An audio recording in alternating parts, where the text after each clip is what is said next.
Hi guys, welcome back once again. Advice for today's is maging matulungin sa kapwa.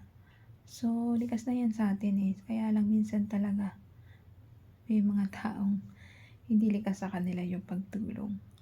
Umiiral sa kanila yung kadamutan, pagiging makasarili. Lalong-lalo na sa ating bansang Pilipinas. Nagiging makasarili sila yung mga politiko sa bansang Pilipinas. Nagiging makasarili sila lang yung nagpapayaman pero wala naman silang project na may pakita sa tao. Mas gusto nila magpayaman habang sila ay nakaupo.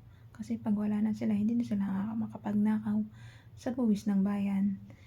So, kailangan po natin mga tao maging matalino sa pagpili ng mga politikong may maayos na plano para sa bansa nating Pilipinas na paundarin nito at pagyabungin at bigyan yung mga tao ng magandang trabaho at siyempre maayos na pasilidad para sa pag-aaral at sa kalusugan. Siyempre, pag nagagawa ng mabuting pinuno na binoto natin, so uunlad yung bansa nating Pilipinas. So, gagawin lang po natin maging matulungin lang po tayo sa kapwa. Huwag natin pairalin pagiging makasarili natin sa kapwa-tao natin.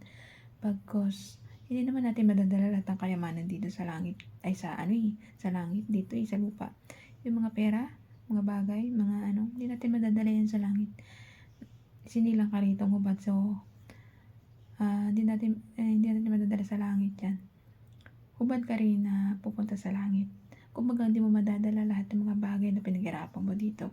Enjoy, tumulong, kung may sapat kang pera, marami kang pera, itulong mo, donation mo sa mga nangangailangan, sa mga may sakit, sa walang makain, sa mga ulila, sa mga matatanda, sa pamili nila ng gamot. Ganun po, dapat tayong tumulong sa ating kapwa. Huwag po tayo maging makasarili. Ang kayamanan din natin madadala sa langit. Tumulong tayo kung meron tayo sa abot ng makakaya natin. Kumbaga, tulungan natin yung karapat-dapat nating tulungan. Huwag naman yung abusado na panay hingi-hingi. Tapos inaabuso ka na. Maging matalino ka rin po. Huwag puro awa kasi minsan aabuso ka na sa sobrang kaawaan at kabaitan. Kailangan maging matalino ka rin. Tumulong. Hindi masama tumulong. 3 beses enough na yon. Pero pang-apat, tinuturuan mo na siyang maging tamad. Turuan mo rin siyang magbanat ng buto para matuto siyang maghanap buhay. Hindi lang asa ng asa sa'yo. Kaya ikaw, maging mabuting tao. Maging matulungin sa kapwa-tao mo. Para ang blessing double, siksik-lik-lik at umaapaw pa. Hindi ka pababayaan ng Diyos kung isa kang matalino at saka matulungin na tao para sa kapwa-tao mo. Bibigyan ka niya ng malaking blessing na ginagawa mo sa kapwa-tao mo. Kaya ikaw, mga tao madadamot, magbago na po.